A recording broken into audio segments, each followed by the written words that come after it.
Rising LinkedIn Live, March 17th. And Shelley she's not here yet, but she did get her Learn Coach Model Group post up, which she gets it out there first thing when we join. I just think that's so funny. Shelley will be joining in just a few minutes. I'm sure Kim will be here pretty soon as well. If you're listening, please let us know by just chatting. Oh, I've done something different. So now there you go. That's what I was talking about, that Shelley had gotten out. It's so funny to me. But welcome, everyone. There she is. There she is. Shelley! I made it. Hi, Shelley. How are you? Welcome. We were hurting for some fashion, so I'm glad you're here, Shelley. Listen, and I brought it today, y'all. You always bring it. You always bring it. Happy Friday, Karina. It's so great to see you guys, everyone. Welcome. Why don't we go ahead and introduce ourselves for those people who are new to us. Please introduce yourself. Peter. I'm Peter Laughter here in Brooklyn. I am the founder of True Bearing, and because rock stars are seeking meaning, I help companies tell stories that attract and engage the people who matter most. Awesome. Shelley, why don't you go ahead and go? I'm the problem child because I always have a long intro. But You're Shelley. Still working it out, and that's good. I've been working on it, y'all. Okay. This is called experimentation, everyone. This is how you do it. I'm going through a transformative change. Okay, and I'm Shelley Jeffcoat. I'm straddling both fences. So in the daytime, I'm an architect for values and culture at a Fortune 500 company. You can find this on LinkedIn. And I also own a company called LCM Group. And I just wanted to say, I just came off an amazing call for a company called Parade Deck. This is March Madness. And so we are, for those of y'all who should still be watching me from over there, this is what happens on the other side, y'all. So please make sure you love, like, and follow everyone on this session so you can learn more as well. So that's me. Karen. I love your intros. So I'm Karen Brieger. I am joining everybody from snowy New Hampshire, where we had 26 plus inches of snow the other day on top of what was already on the ground. And I know I apologize to anybody joining from Nevada or Utah or Colorado. Yes, I do not hold a candle to your snow totals, but it's been fun. Anyway, I am a chief people officer. I'm actually in transition. I've had experience in a number of different industries, public, private, or private equity. And, my HR superpower really comes in the relationship side of things, the coaching, the mentoring, the development. And that's why being part of this fantastic community of people is just energizing. And I learn so much from each one of you each week, and happy to be a part of it. That's great. Thank you so much, Karen. And Kim Blue, welcome. So good to see you. Good to see you too. Apologize for my raspy voice. I've been sick this entire week. But saved it all for Greg today because I'm super excited for you all. So hello, everyone. Kim Blue, fractional HR executive, both coming from inside of corporate and doing some external work, coach, consultant, strategist, leader of K Blue Consulting, a member of this amazing community, People Rising, alongside some of the brilliant folks that I'm getting to know and understand more about their work and their passions. And so happy to be here. Excited for our conversation today. And Kim, the raspy voice sounds great on you. You should get like a late night soul funk DJ job while it lasts. It's awesome. Thank you, Peter. Thank you. Like I can listen to Kim talk all day. I'm good. Oh my goodness, that's pretty funny. So my name is Lenwood Ross. I am the founder and CEO of Accelerate, and we're in the business of helping people get more work done faster. And we're going to be bringing more of that to you in the coming weeks. So thank you, everyone, for being here. Our guest today is Greg Satell. He'll be joining us in a little while, but we're going to get the fun started here with our conversation. Greg is here to talk about transformative change. I don't know if folks know how much they know about Greg's work.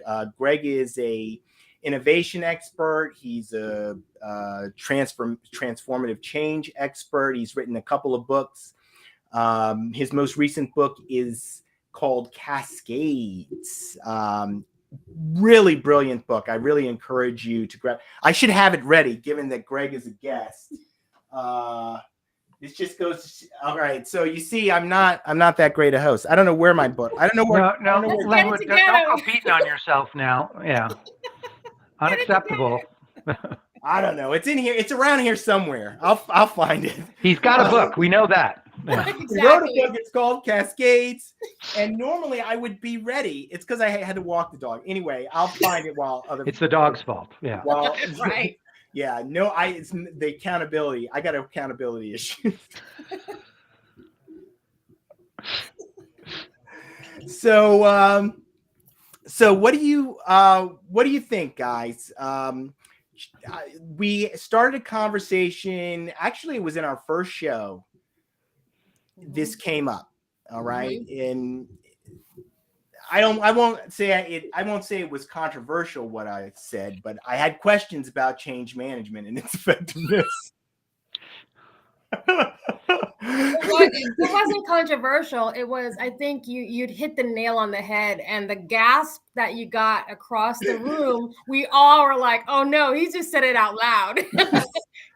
That's what it was.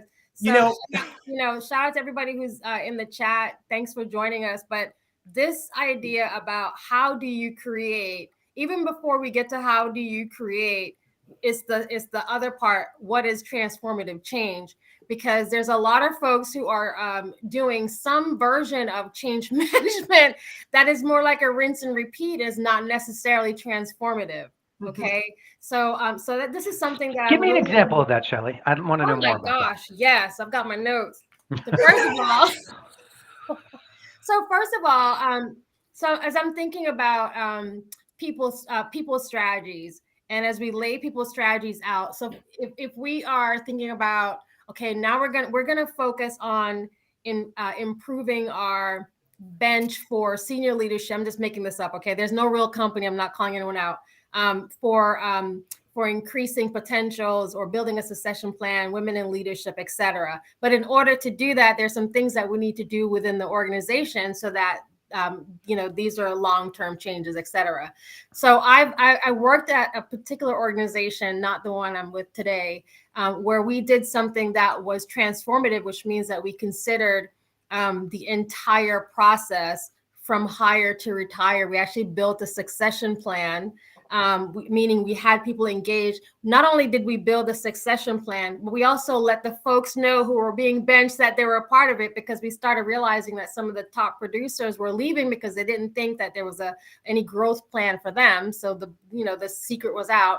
And then we built a change management model around that so that we could communicate that not just to the potentials, but also to encourage other individuals in the organization that this is something that you can march towards in terms of career growth. And that's part of the change management structure that was built in to support this particular initiative within, at that point, it was called talent development, or L&D, or part of the function. So that was one way of creating something that's a transformative. And then the results showed that when we looked at the numbers, we saw the attrition numbers go down. We saw the increase in hire in these targeted areas, and we saw growth in the business. So that's one example of transformative change. There have been other examples when I've been involved with HR initiatives where someone just thought it was a great idea. There was something on LinkedIn, it sounded great, and so therefore they jumped on the bandwagon. It wasn't a transformative change. It was a branding change or a name change on some things that we were not doing very well. And then there was no change management structure built around it. So employees had no idea what this meant to them or why the leaders should, the C-suite, why they should buy into this as something that was required or needed for the business. So that is an example of an initiative that is not a transformative change. It's just a name change and then it's poorly executed. So the thing that we touched on, that Lenwood, that when you shared when we talked about change, one of the things we talked about was within the HR community, there's a lot of change management and opportunities for change management. But I had not been a part of a true change management a solution or response in many years. And I've been in corporate America for about 30 years, y'all. Okay. So I'm excited. That's why I was saying I'm excited to hear about what really is transformative change. Are we, is it that we're using the wrong term? Maybe that's not the terminology. Maybe it's not meant to be transformative. Maybe it's a shift, right? And then going back to then how do you actually create that, and what do we need to have in place as an organization to make sure that we're building that actual change? So that's what I had. Thank you. Did that help? Yes, it did. Fascinating. It's interesting. There was Alex Partners, which is a consulting firm. I think it's a mid-market consulting. If you're in Alex, I don't know if it's a mid-market consulting firm. I know sometimes folks get touchy about how you describe their organization. But anyway, Alex Partners is a management consulting firm. And they did a study, I guess, survey of several thousand CEOs. 98% of those CEOs felt that they were going to need a business model change. 98% in the next 3 years. Okay, that is, we're not saying that would actually happen, but business model changes are really significant changes. I mean, they're huge. It's not, okay. Yeah, it's a big firm. I'm getting it. Alex Partners is a major firm, but focuses exclusively on restructuring. I just got a note from the ether. Thank you, Greg. So anyway, but I think that's, and hopefully Greg will touch on this, but it's the changes that are occurring in our economy that are requiring businesses to undertake major transformation. And I think what the pandemic did was, because it accelerated the adoption of technology, it also accelerated the need for these major changes. So the couple of things that are still lagging, I think, are in the areas of people, helping people to develop. So we didn't get that really during the pandemic. And I can't remember the second thing that I thought hasn't happened. Here's Karen, did you want to say something? I saw you sort of like. No, I'm nodding in complete agreement with everybody. A thought that came to my head too when we talk about change management, and I think part of the reason we don't get to transformative change often is because we mistake. It's so easy to be busy, and we think that because we're so busy, we're working towards that change, when the reality is we often aren't focused on the outcomes. And we're not rewarding and recognizing those that are focused on the outcomes. We tend to get distracted by the busy, and that busy prevents the transformative change, because we're often not working on the right things with the right kind of focus. So all of these things that Shelley said, that you've said, absolutely. And it'll be great to talk to our guest and about how do we transition from the busy work to the real output-based transformative change. That's a great insight, Karen. I really like that. Yeah, I'm going to say, wow, you really touched on, quite a few things there that I think are vexing many organizations, right? The thing that really stood out that you mentioned to me was the prioritization. What is a priority? Mhm. And that can be such a huge challenge, particularly when you're in the middle, Yeah. right? Yeah. Because go ahead, Peter. Well, it's also, sorry, William, but it's also a No. huge challenge for senior leadership. Yes. And so, I mean, I think that's like, and it's a big question. How do we get our mid managers to adopt our strategic initiatives over the run the business activity that they are completely consumed in? And I think that's That's actually a different problem than the one that I was speaking to.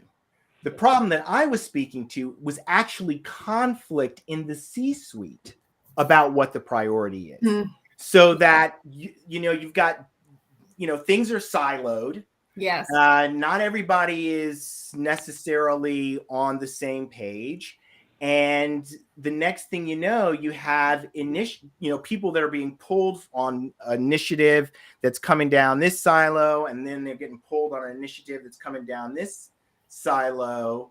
And where do I spend my time? How do I manage that? And that's a completely different kind of issue. But all different kinds of what are you seeing out there, folks who are in this space? You're in organizations and you're dealing with these initiatives that are coming down. What is actually working? I mean, because the statistics are out there, right? We hear that there are all these different initiatives that fail. How are you experiencing that priority, the conflicts between priorities? What are your experiences out there? We'd love to hear what's going on. So I think the other thing, Lenwood, that is important, you said something about the pace at which the technology is being created, right? And I think Karen alluded to this when she was speaking. Karen and Shelley alluded to this when they're talking about transformational change, right? So we don't have like formal processes because we can't prioritize what it is that we need to do. But then there's also this notion that the technology is outpacing the rate at which we can keep up with the change. So if you look at things like in the HR tech stack, are we building things to support the actual change, whether it's infrastructure, whether it's organizationally, whatever that needs to take place? But can we do that at the same rate that we're watching things change? And then you mentioned openly, at the top of our conversation, right? The economic drive that's having impact on how quickly we need to change, right? So there's market shifts that are happening. Then we don't have the people tools to be able to facilitate change management fast enough, because if we're allowing people to do it in certain processes, right, then it kind of is that whole reverse of we have to slow down to go fast. People don't see it that way. So then the change doesn't feel transformative, it feels reactive, I think. And so then we're reacting to what people are saying they need or what companies are saying they need. I think that might be leading to some of the discourse that you're talking about in the C-suite, which is, well, I'm reacting to this thing over here and someone else is saying, no, we actually need to react to this or prioritize that. Do we have the technology or capabilities to be able to react and respond to do that, right? Or are we upskilling, to some of our conversation last week, right? Do we have the skills and capabilities to be able to respond in lieu of the technology that's there that can help drive some of this transformational change? Certainly at that mid-management level, right? I don't think that the time has been invested into that leader to be able to do that. And so if that lags, if the technology is lagging, right, then we're kind of at this slump. So it doesn't feel transformational. It's that drudgery that we know change to be. So I think as you all were talking, the point about the technology came up, being able to support the actual change itself, but is it keeping up with what we're talking about? And I don't know that it is. That's fascinating conversation already. Look at what Deborah has. Yeah, I know. I don't know who she is, but I want to be friends Deborah with her. came out She's singing like, my song. Yeah, okay, or with a bazooka, okay, it's not mid-management, right, or the rank and file. Okay, it's the C-suite. No one wants to give up power. They are functionally siloed, and no one focuses across the company from customer to cash in the bank. And- What she said. Yeah, and also I think that's really important to remember is so power, and authority are fluid and dynamic. So where the C-suite screws itself up is by holding on and hoarding to that power, and because they can't, and then they don't recognize when power has shifted within the organization, and therefore they don't listen. Yeah. So Deborah, that's a great point, and one of my passions. Yeah. Somebody else in the chat, I think it was Jason, just said intentionality, right? Which ties into all of this too, and that C-suite and how intentional they are. And yes, thank you, in the direction that we're heading.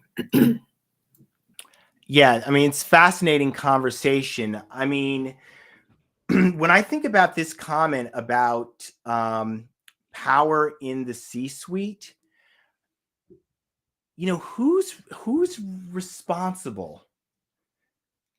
Who is the person who's responsible? Yeah, so my friend Thomas Rottenberger, who is a consultant and storyteller and does a lot of storytelling and strategy work, his point is that C-suite should not be, that's not where strategy should be. Because they have no idea what's happening on the ground. C-suite should be made up of strong operators who make sure that the communication and the operation of the organization is going well, and is identifying, and the people who are closest to the action, the closest to the customer, who really see what's going on, have the ability to be able to report what's going on and let strategy develop from that point. And I think that's a really interesting model. I agree with that, Peter. That certainly in the age of networks, what we see is, right, the market is moving. There's so much change happening. Things are moving so fast. What has happened to our organizations is the rituals of hierarchy and command and control, they're now a burden. In the industrial age, it made sense to operate in that way. But where in this networked world where things move so fast, we need to move strategy and action out to teams, call it teams of teams, where they are really engaging, whether it's with customers or with the supply chain, and they're working in a creative way to solve problems. And the leadership, mid-management, is acting as a guide, right? And helping to facilitate these teams to solve problems and get evidence about what's going on, right? And find the people that they need to solve the problems. I mean, I think that's spot on. So does that mean leadership? Oh, go ahead, Shelley. And I was going to say that goes back to what Peter mentioned at the top about the role of mid-management and the disconnect between mid-level management and C-suite. And so a lot of the conversations are happening in the C-suite with the HR leadership team who are not tapped in. Okay, they're not tapped in on a strategic level with mid-management. It's a generalist conversation. So there's a huge breakdown that happens. And then we have a transformational project, and it's going to shapeshift the organization to. I literally can write this. Okay, I can brand it out because I've done it time and time again. I love Karina's statement that they're making poor decisions because they're scared to take. I think a lot of times they're making decisions based on the information they're provided. So it's not even necessarily that the C-suite they're making information.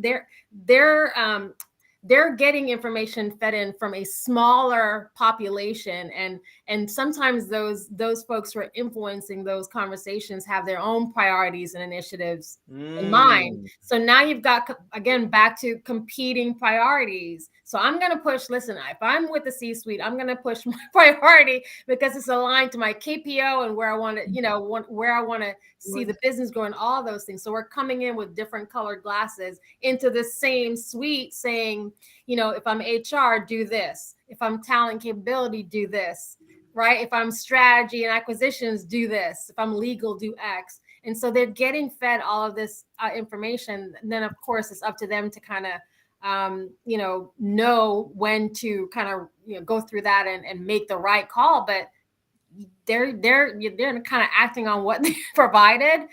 So it comes back to who owns. So from a people strategy perspective, HR owns any transformative change. That's kind of an easy one.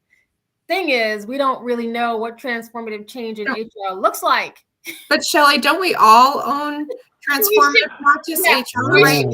That's why I believe that's why it fails. If HR is the owner of transformative change or of any change, then it's dead on arrival. Yes. It's only successful if we all own it together and we're all working collectively together. That we will find success in achieving that change goal. Where we have 2 or 3 priorities and there's a common shared goal, not just what's for this group and what's, et cetera. So I love that point. With an alignment. So Greg must be coming on because I see Lenwood scrambling to get the book. So I don't know how I lost track of the book. No, I've been busy this morning, Lenwood. Here it is. Here it is, Cascades, which is Greg's book. And I didn't mean to interrupt, Karen, but No, that's great. I'm sorry. I did want to try to find the book so I wouldn't be just totally embarrassed. But here it is. Greg Satell is our guest today. This is a perfect time to bring him on. I cannot wait to hear what Greg has to say. Greg wrote an article not too long ago. I think it was titled like The End of Power or something to that effect. So I can't wait to hear what he has to say about power and transformative change and how networks influence all of it. I'm so excited. So here he is. There he is, right there in the middle. Oh, Lenwood, He's got one did too, you need one of Lenwood. those?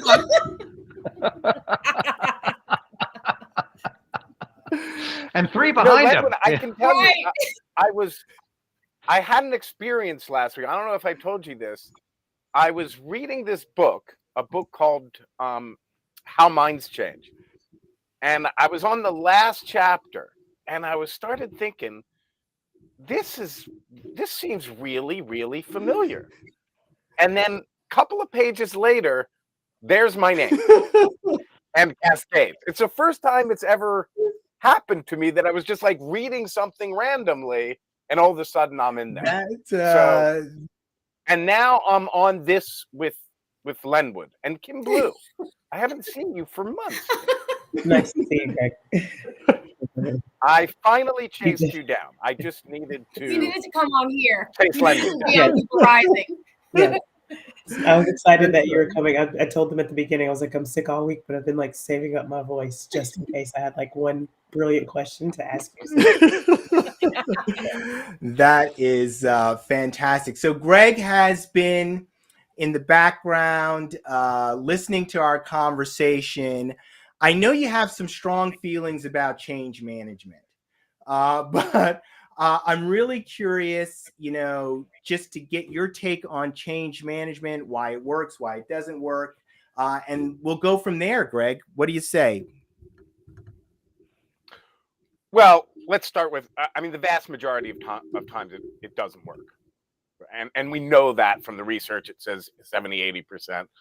And I think we need to split that into 2 very, very separate buckets. The first bucket is that it fails because the dirty little secret is most of the so-called OCM units at large consultancies are really there to cheerlead for some other initiative. So they, there's a big technology implementation project that's supposed to be transformative. The consultant sets up the client with a set of vendors, designs the system, and then and they want the transaction to close, so they bring on this OCM unit, which is really just not really change management. It's really internal communication plus training. And they want everybody to feel good about this change. Once the transaction closes, they get paid and they don't really care. So it's not hard to see why why change fails in that context. When that is not a factor, change fails very simply because people resist it. And if you can overcome resistance to the change, it'll probably happen. If you can, it won't. And I don't mean to oversimplify it, but that is true. So that's where you need, and what we do when we work with organizations, we focus on the resistance first, not what a fantastic idea it is and how much everybody's going to love it. And it's not because people don't like change. When you mention change to almost everybody, they'll have tons of ideas about change that they love. It's other people's change that they don't like. So what we do, one of the first things we do with organizations when we sit down with them is we go through a resistance inventory, because we find resistance usually breaks down into 5 buckets. So lack of trust, change fatigue, which is a big one, and we can get back to that later, but those numbers were scary even before COVID. So lack of trust, change fatigue, perverse incentives. Sometimes, people are supposed to be behind the change, but they're paid for something else. Switching costs, which are often very, very real. And then the final most difficult category is resistance related to identity, dignity, and sense of self. The simple fact is, anytime we set out to make significant impact, there's always going to be some people that aren't going to like it, and they're going to work to undermine what we're trying to achieve in ways that are dishonest and underhanded and deceptive. And that doesn't make them bad people. Actually, this is something we all do. We all have attachments. And when we feel those attachments are threatened, we tend to act in ways that don't reflect our best selves. And I think anybody who's ever been married or had kids has experienced that.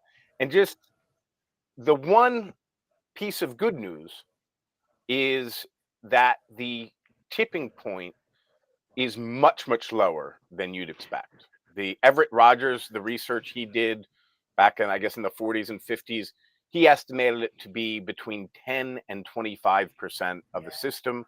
Erica Chenoweth, who researches political revolutions, she found it to be 3.5% of the society. And more recently, Darren Santola at the University of Pennsylvania estimated it to be 25% of an organization. So I take all of those numbers with a grain of salt, but the salient point is nowhere have I seen any evidence to suggest that it's anywhere near 51%. So I think that mind shift in particular is helpful. We don't have to convince everybody. We only need to get to that 15 to 25%. So I know that's a lot to unpack, so I'll leave it there. So, Greg, I do have one question that before your methodology, and you touched on the 70 to 80% failure rate of transformational change. And so what I've been really just completely perplexed by is that number has been consistent for the last 20 years. And yeah, I read an article beginning of last year that banks are planning on spending $300 billion on digital transformations this year. And so they know that 70% of those dollars are going to be wasted. Why do they continue to put up with it? That's what I've just never understood. That's a really good question. I guess because nobody thinks that their transformation is going to be. Everybody thinks they're going to be in their 30s. Transformations fail all the time, but ours won't. Exactly. I can tell you, I think there's another, and I hate to go against my good friend Lenwood, but I think this VUCA myth that we're undergoing some period of amazing change when most of the numbers tell us differently. I mean, of course, some things change faster now, but industry churn is slower, industry concentration is higher, productivity growth is lower. Are we undergoing faster change now than in the late 90s when everybody was trying to get on the internet and remember ERP transitions? So what I think we've done, and this gets back to change fatigue, we've created an environment where managers or leaders want to be seen as pushing change. And also they don't stay in assignments as long. So launching initiatives, leaders are very incentivized to launch initiatives, not necessarily for completing those initiatives.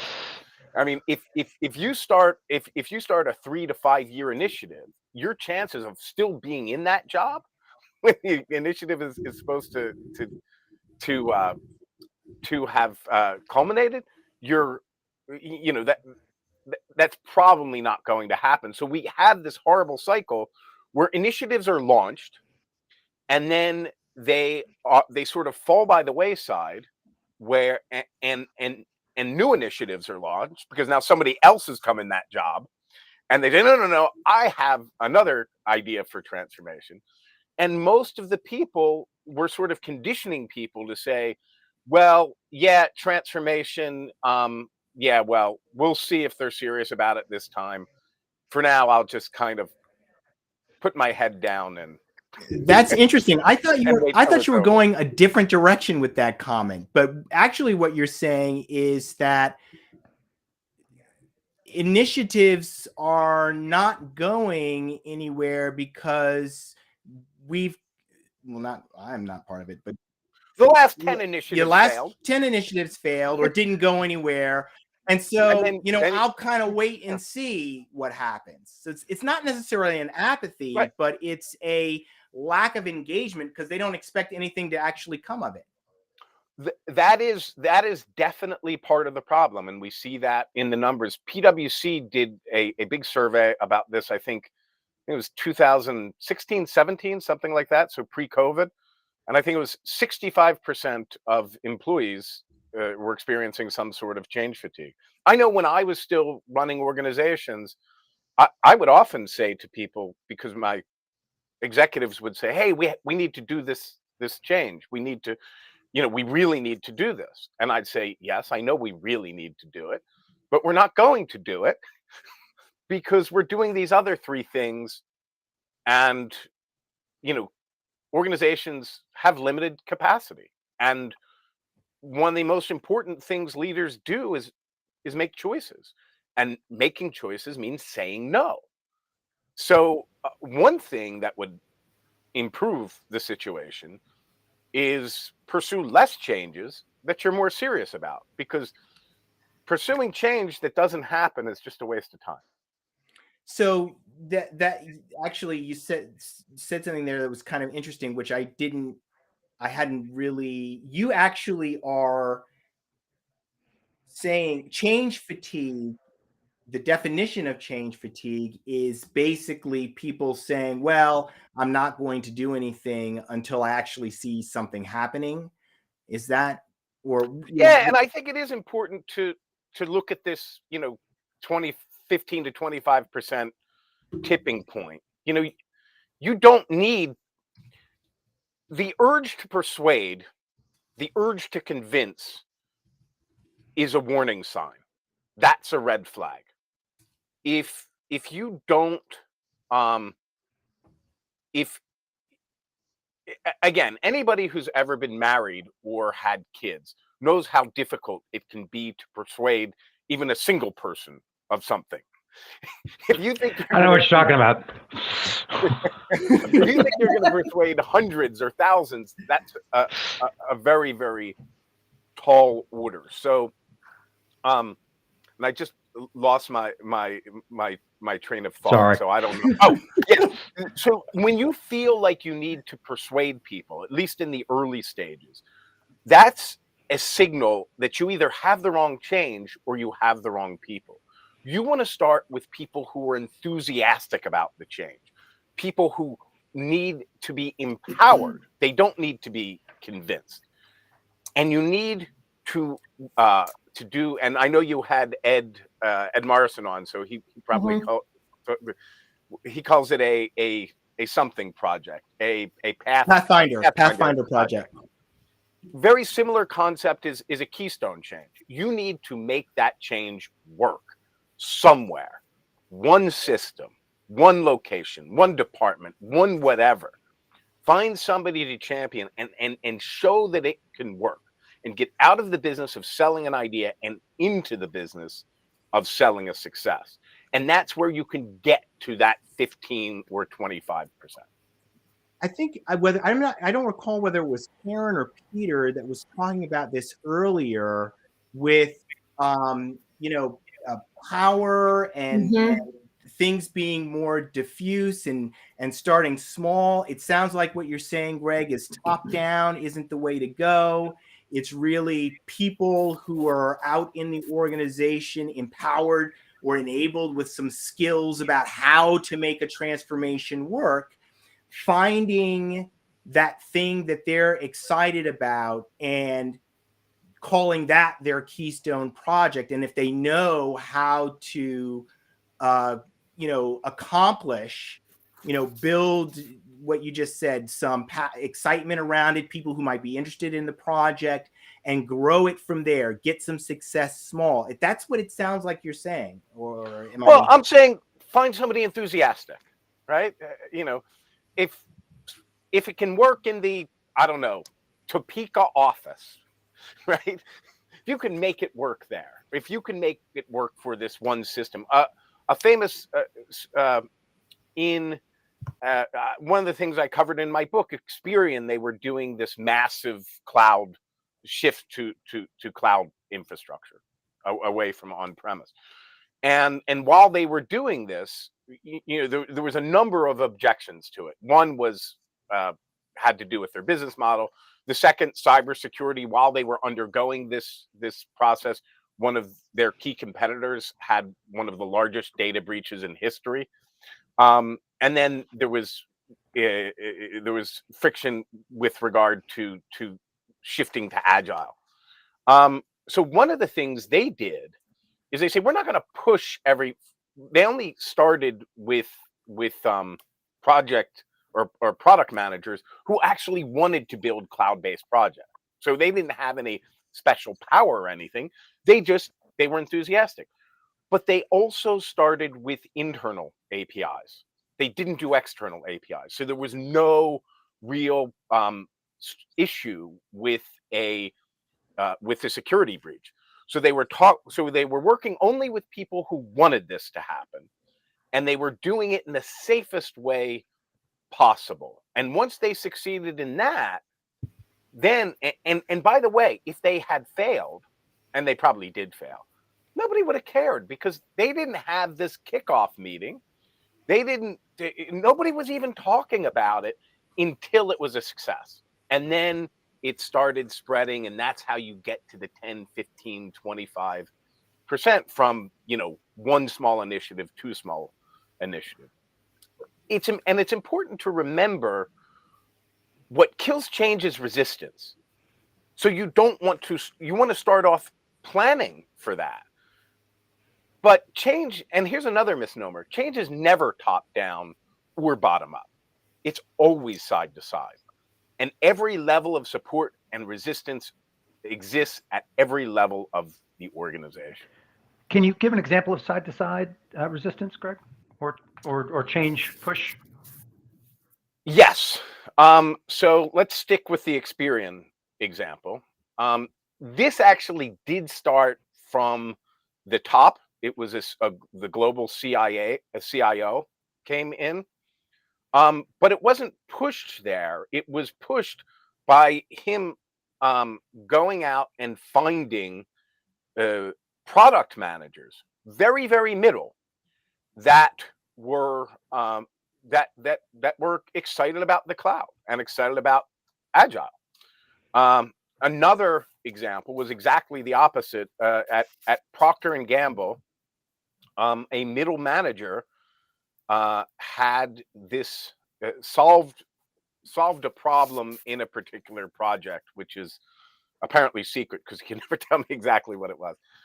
But he had a big success, and he went to the CIO and he said, "Listen, I want to evangelize this. I want to." And she said, "Okay, if you can find other people." And he spent time going around the world just finding people who believed what he did. And happily, it was around then that my book came out. And 18 months later, he had a movement of 2,500 people with this. It's called PXG. It's a movement for process improvement within Procter and Gamble. And just, I believe, last summer, it passed the 50,000 employee mark. So even at Procter and Gamble, 50,000 employees seems like a lot to me. So, Greg, the conversation we were having about the C-suite, and a lot of folks have put that in the chat, right? I would love your thoughts on the approach that you're talking about, right? So, like, mobilize around the change within those folks who are motivated to do that.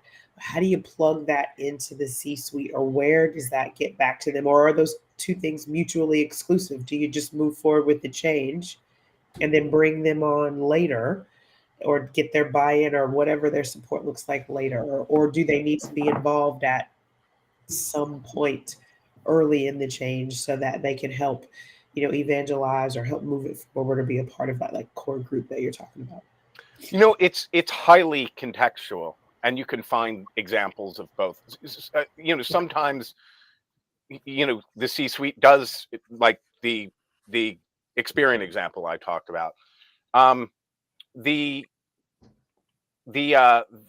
Procter and Gamble example didn't have anybody really involved with the C-suite, but it started working.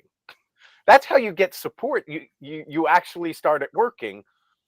What you don't want to get yourself in, because there's going to be people who want to kill your change, always. And again, they will do it in ways that are dishonest and underhanded and deceptive. But you don't need to tell them about it. They don't need to know. One of the concepts is called the failure to survive victory.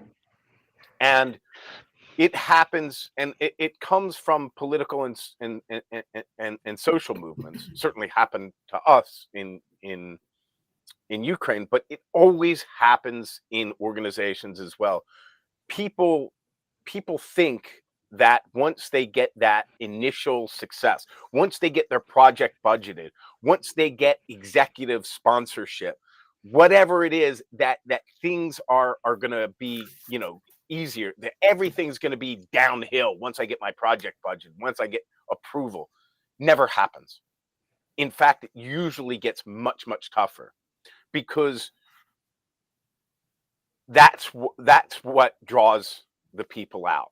That's what brings the knives out, because now they see that this change is actually a possibility. So you want to make sure when you get to that point, you're selling a success, not selling an idea. I want to go through, if you don't mind, I'll go through a short exercise just to see if anybody has experienced this. So you're in a conference room, and let's say there's 8 to 10 people. You're discussing some initiative or some idea. And, some people are really enthusiastic. A few people, are somewhat skeptical, and they have some questions. But over the course of an hour, a slow consensus starts to build. and you start moving to next steps. And all of a sudden, somebody who hadn't said a word the entire time throws a complete hissy fit in the middle of the conference room and completely discredits themselves. Once or twice. Yes. Have you ever been that person is the question. Yes. No comment. I mean, we're not talking about bad people, right? We're talking, this is human nature. And think about why that happens, and you can begin to see why change fails. You have some people, you have an entire range of opinions. Some people who are enthusiastic, some people need a little bit of convincing, some people who have some serious questions. But that one person, because for whatever reason, this idea threatens some attachment that they have such an objection to it that they can't even articulate why they're so goddamn angry. And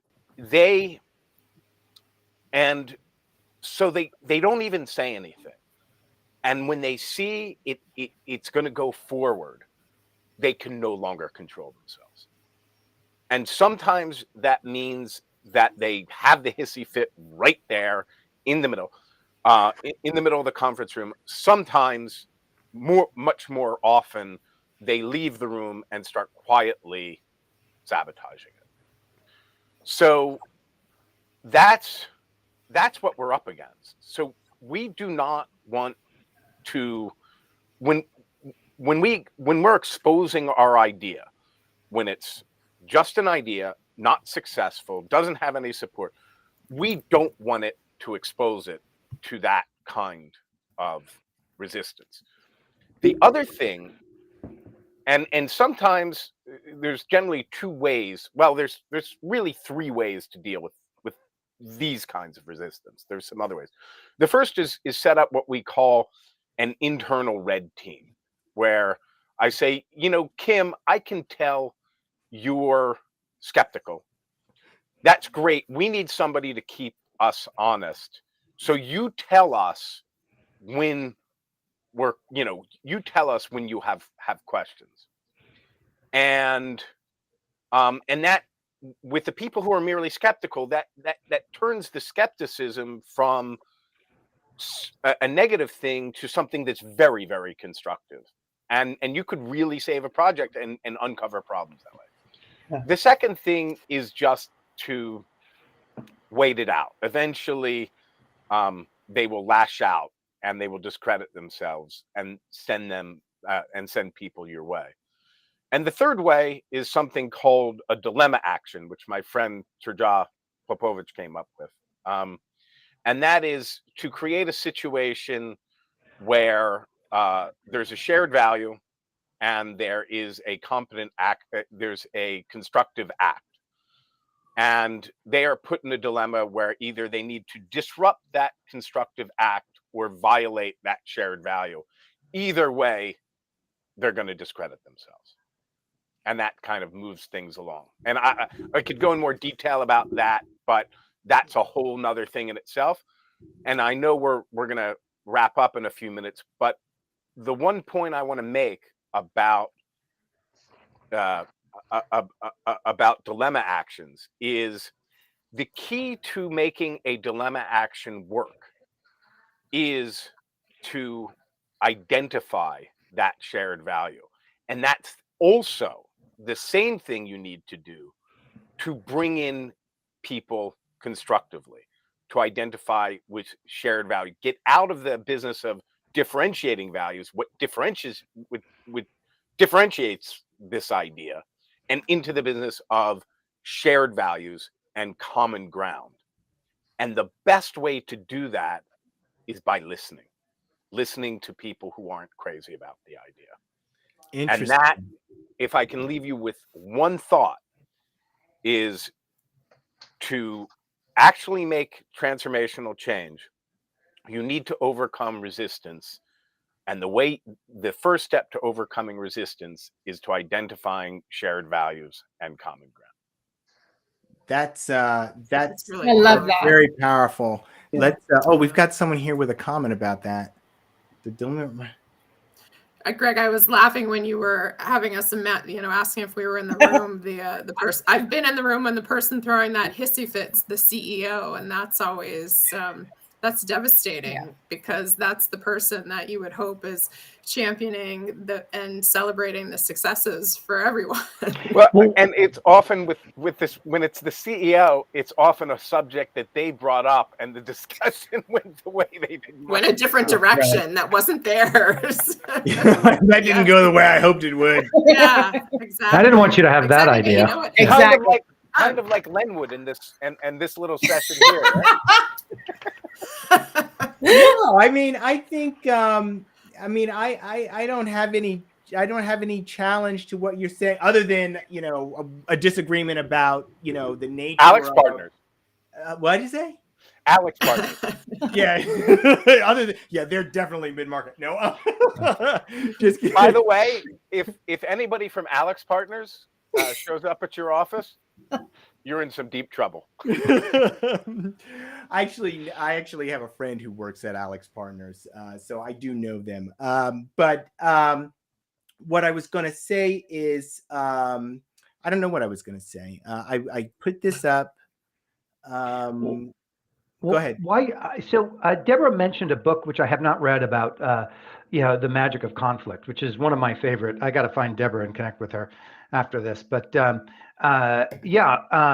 Magic of Conflict, and I think that is one of the things is we look at opposing views as against us rather than contributing to us. And I think it is this dynamic of conflict that we've fallen into as a society of conflict is me versus you, as opposed to me and you versus the conflict. And I think that is a really critical distinction that just doesn't exist within organizations today. Yeah, a great way to address that is with yes and, right? I may not agree with you, but I'm going to find the 10% of your idea that's a good idea, that's good. And I'm going to acknowledge that and say, hey, Peter, what I like about that idea is X, and a way we could build upon it, right? And it creates this cycle where we're all jumping in and we're sharing and we're brainstorming and of those ideas that even if it started with something I thought was a terrible idea, it forces me to find the good in it, and it forces others to, and we're working together to get maybe even to an even better place. So the one thing, Karen, is I find that yes and has become, for a lot of people, a nice way to say shut the F up. But you know what, Peter, it's interesting, and this is coming from positive intelligence and the whole idea around that as a way to really try and find the consensus in a place where you think there isn't any, right? Because if we start with the premise of even if I hate your idea, rather than saying that sucks, I know that deep down there's even this small 10% that has some merit to it, and I'm going to always search for the 10% rather than focusing on the 90 that I hate. But I think it is an absence. For me, it's an absence of curiosity, right? Is we hear something and we yes and it or we reject it, but we don't really understand where it's coming from. And I think that is the area of that kind of holding on to power. Is so often, when people are suggesting something that's for personally, when people suggest a different direction, I object to it. 9 times out of 10 is because I don't understand what they're saying. Yeah. Well, and it goes back to Greg's point about listening. Yeah. Right. Yeah. If to the naysayer in the room or the skeptic in the room, we have to listen to them to understand why. Yeah. And the strongest, the most effective weapon that you can have is a shared value unearthed in an attack. If you can identify the shared value in an attack, and I think the LGBT movement is the strongest, is the best example of this, where after 30 years, or even longer, they won with family values and defense and marriage. If you can identify a shared value in an attack, that becomes a very, very strong argument. So listening, very much to what she was saying, listening for that shared value, even in an attack, can be incredibly effective. That's brilliant, Greg. Yeah, really I love fascinating. I love And that. that was sort of the thing that I really, when you were talking about like that listening and just Mhm. really going after that understanding about, you know, where's this coming from, or what can I pull from this that we share, Mhm. right? How can I, it may not happen right in the moment, but, you know, listening in and taking it and just really thinking about where the person's coming from and what the shared value might be. I mean, that's brilliant. And, you know, certainly worth having you on this program. Yes, this was I could listen to you all day. This was fantastic. Thank you. Tell that to my wife and daughter, right? One small caveat: when you're listening for that shared value in the attack, that is usually not going to be effective with that person or in that conversation. But to the people because you have to remember they're making that attack because they found it effective in another context, and that's really helps you to evolve your messaging in a way that'll land. Wow. Thanks so much, Greg. Our hour is up. Before we go, though, Greg's got something new coming out in a couple of weeks or shortly. Change OS. You want to mention Yeah, that? we're launching with my partner Andrea Cates. We're launching Change OS, which is an end-to-end operating system for change. It's a combination of my work in Cascades, which is change strategy, Andrea's work on facilitating execution, which is change activation, and then also continuous change management, which is OKRs and cadence and all that. So we should be launching that in the next few weeks. Awesome. Thank you for mentioning that. You're welcome. Thank you so much, Greg, for joining us. Thank you, everyone, for your comments. There's Andrea right there. End-to-end operating system for change. There you have it. Look for us next week. It's just going to be the panel next week. Lots of stuff we've gone through for the last few weeks. We're going to be talking about all the things that we've been talking about and trying to make sense of them for where we want to go next. Thank you, everyone. Have a great weekend.